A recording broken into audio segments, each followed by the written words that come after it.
आप सभी को मेरी नमस्ते और जय हिंद। मेरा नाम आभास सैनी है। वर्बल मैथ में आभास सैनी में आप सभी का स्वागत है। देखिए, की निकली है डीडी पटवारी की, पूरी चेक कर ली। एक क्वेश्चन बढ़िया लगा और एक और दो क्वेश्चन, लेकिन ये वीडियो अगर आई है तो सिर्फ दो क्वेश्चन के लिए नहीं आई, दो क्वेश्चन और ऐड कर दिए।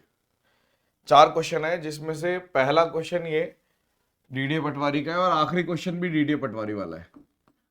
आप लोग पहले इस क्वेश्चन को खुद से ट्राई करेंगे, कमेंट सेक्शन में बताएंगे आपसे हुआ या नहीं हुआ। ठीक है। बहुत सारे बच्चों ने सेम ही क्वेश्चन पूछा है कि ये वाला क्वेश्चन नहीं हुआ, ये वाला। जैसे ही की रिलीज होती है बच्चे पूछना शुरू कर देते हैं सवाल। तो बाकी सारे आसान थे, ये वाला क्वेश्चन ठीक ठाक था। मुश्किल बिल्कुल नहीं बोलूंगा। मेरे हिसाब से सीजीएल वालों के लिए तो केक वॉक की तरह ही है। अब इस चीज को प्रूव कर दो निकाल के। ठीक है।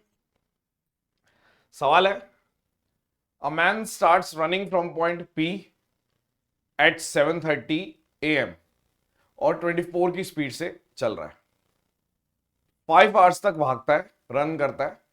ओके। फिर 1 घंटे का रेस्ट लेता है। उसके बाद कंटिन्यू करता है जब तक उसको पकड़ा नहीं जाता किसी और आदमी द्वारा, जो 12:30 बजे भागना शुरू करता है पी पॉइंट से, सेम पॉइंट से, और नॉन स्टॉप भागता है 48 किलोमीटर पर आवर की स्पीड से टूवर्ड्स द फर्स्ट मैन। कितने बजे उस आदमी को पकड़ा गया? आप एक बात बताइए, जो पहले भाग रहा था वो 7:30 से 12:30 तक भागता रहा, 5 आवर्स तक भागता रहा। 1 घंटे में 24 किलोमीटर भाग रहा है वो, 24 की स्पीड है। तो 5 घंटे में कितना भागेगा? 120 किलोमीटर। आपने बोला ठीक है 120 किलोमीटर।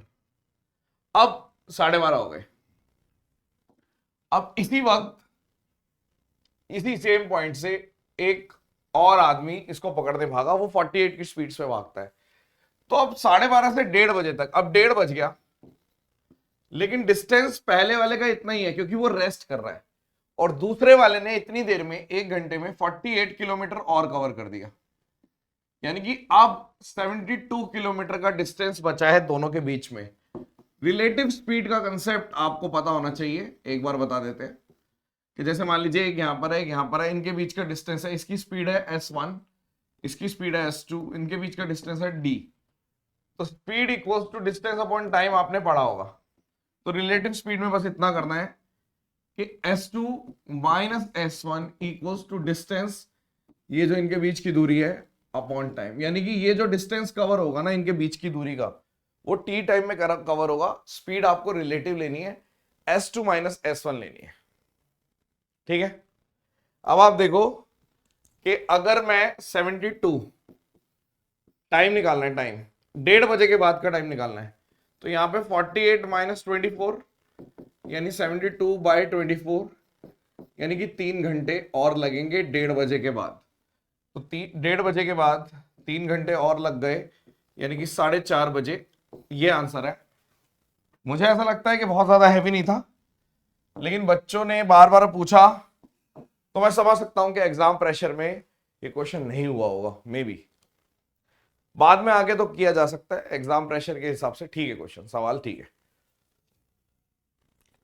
अब अगले जो दो क्वेश्चन है वो डीडी पटवारी में नहीं है, ठीक है, लेकिन बेहतरीन है। ट्राई करिए आप। कितनी देर में हुआ बताना। सवाल है,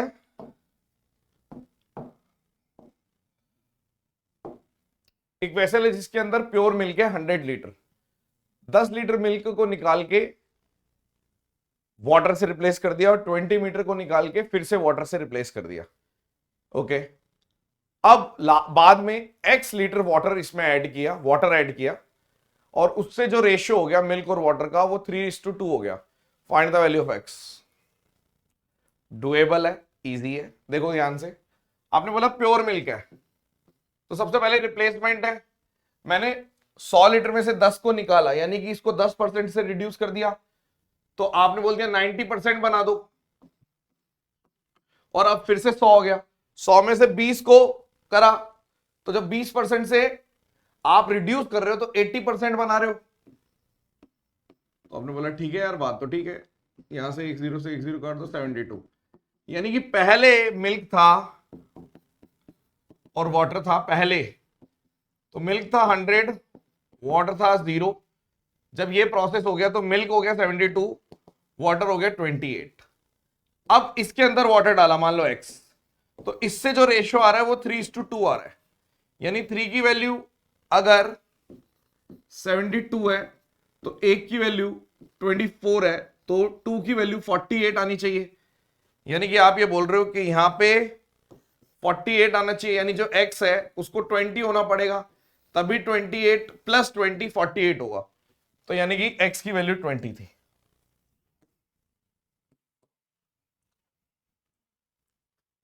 है आसान, करने लायक है, फिर से देख लो। आपने बोला प्योर मिल्क में से पहले 10% रिड्यूस किया, क्योंकि 100 दे रखा है, तो प्योर मिल्क था, 10% से रिड्यूस किया मतलब 90 बनाया, 20% से रिड्यूस किया मतलब 80 बनाया। तो आपने बोल दिया ठीक है कोई दिक्कत नहीं है, यानी कि बाद में 72 हो गया मिल्क। यानी मिल्क पहले, मिल्क और वाटर, मिल्क पहले 100 था, वाटर था ही नहीं 0, बाद में मिल्क 72 हो गया तो वाटर 28 हो गया। अब ये रेशियो 3:2 बनाना है, ये तब बनेगा जब यहां पे x जोड़ोगे। तो आपने बोला ये तो कांस्टेंट है, यानी 3 की वैल्यू अगर 72 है तो 2 की वैल्यू 48 आनी चाहिए, यानी कि 28 में क्या जोड़ा गया है, 20 जोड़ा गया है। क्वेश्चन खत्म। ये करके बताइए। एक चीज और बतानी थी, सुपर 100 27 मार्च से शुरू हो रहा है 2024, ठीक है, जिसको भी लेना है इस नंबर पे व्हाट्सएप कर देना।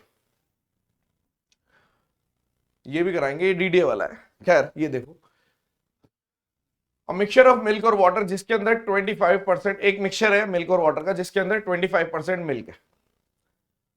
If 144 litre of mixture is taken out, इसमें से 144 निकाल दिया, अब एंड 16 लीटर मिल्क और 28 लीटर वाटर इसमें ऐड किया रिमेनिंग वाले में, यानी कि रिमेनिंग में ऐड करा गया आपने, रिमेनिंग में, यानी कि मान लो कुछ था, ऐसे था, मान लो x था और इस x, मान लो x + 144 था, ऐसे मान लो ये टोटल था, क्योंकि 144 रिमूव कर दिया। अब x में आपने कोई चीज ऐड करी जिसके अंदर 16 लीटर मिल्क है और 28 लीटर, यानी कि एक तरीके से 44 लीटर मिक्सचर ऐड किया आपने। ओके, अब इससे क्या हुआ, सच दैट जो रिजल्टेंट बना उसके अंदर जो वाटर है वो 150% मोर है। कमेंट सेक्शन में बताना, ये क्वेश्चन मेरे ख्याल से काफी बच्चे नहीं कर पाएंगे, थोड़ा लैंग्वेज में फंस जाएंगे। अब जिसने भी किया प्राउड ऑफ यू, ठीक है।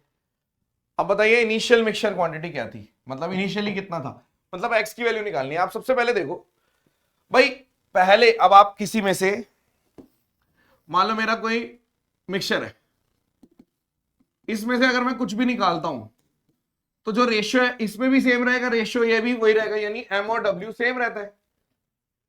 आपने बोला ठीक है, यानी कि पहले जो मिल्क और वाटर है, अगर मैं बोल दूं मिल्क 25% था, यानी 1/4 था, और बाद में क्या हुआ, मिल्क था 16 और वाटर था 28, यानी कि इसको काट दो 4 और 7, यानी बाद में 4/7 हो गया। यानी पहले मिल्क 25% था, बाद में इतने परसेंट हो गया 4/7। और फाइनली क्या चाहते हैं, ये वाली लाइन इंपॉर्टेंट है, इसको पिंक से करूंगा मैं, कि भाई जो मिल्क है ना, द क्वांटिटी ऑफ वाटर, अच्छा वाटर जो है वो है मिल्क के कंपैरिजन में, मतलब मिल्क अगर 100% है तो ये 150% ज्यादा है, यानी कि 250% है, यानी कि 5 और 2, यानी कि जो मिल्क हो गया वो आपका आ गया 2/7, क्योंकि टोटल तो 7 है ना, टोटल 7 है, यहाँ पे टोटल 11, ये गलती है देखो, 4/11 लिखना चाहिए, 4/7 नहीं आएगा, 4/11 आएगा। अब सही है, फिर से देखो आप, हमने क्या किया, मिल्क ले लिया यहां पे टोटल, मिल्क ले लिया यहां पे टोटल, मिल्क ले लिया यहां पे टोटल। अब इसको अगर करेंगे तो 28, नीचे 28 आ गया दोनों में, 4 8, 1/28, और इसको करोगे 7 7 77, और इसको कर दिया मैंने 11 से 11 दूनी 22 और 7 चौक 28 6। तो ये है, इसको आप और काट दो, 7 से काट दो, 7 चौक और 11, यानी 11 इधर भेज दे, इधर भेज दे, यानी कि रेशियो आ गया 24:11।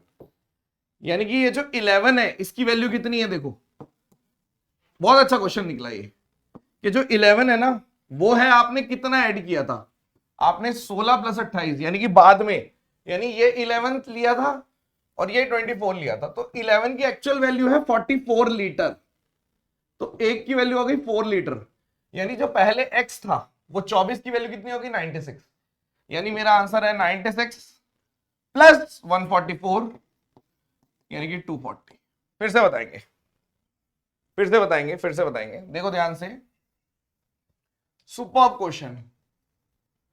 देखो एक तरीके से आप ये मान लो, पहले जो मिक्सचर था उसके अंदर मिल्क था 1/4, बाद में जो मिक्सचर था उसके अंदर जो मिल्क था 4/11, सिली नहीं करनी, 4/11 कैसे पता चला, क्योंकि 16 और 28 यानी 4 और 7 यानी कि मिल्क 4 था और वाटर इतना था, यानी टोटल 11 हो गया, और बाद में 2/5 था यानी 2/7 हो गया। आप ऐसे कह सकते हो 2/7, क्योंकि अगर एक 100 था तो 150% ज्यादा था यानी 250%, यानी कि आप कह रहे हो 5 और 2 यानी 2/7। तो जैसे ही मैंने इसका रेशियो निकाला, सब इसमें से ये माइनस कर दिया इसमें से ये, तो मेरा आंसर आया कितना था 24 और 11 ना, अभी निकाला था हाँ, तो यहां पर आपने बोल दिया 11 और 24, तो 11 की वैल्यू एक्चुअल में 44 लीटर थी, एक की वैल्यू 4 लीटर, तो 24 की वैल्यू 96 लीटर, यानी कि आपने जो रिमेनिंग था, रिमेनिंग की वैल्यू निकाल दी, रिमेनिंग जो मेरा था वो था 96 और पहले 144 आपने इसमें से निकाल दिया था, इन टोटल 240। बढ़िया क्वेश्चन है।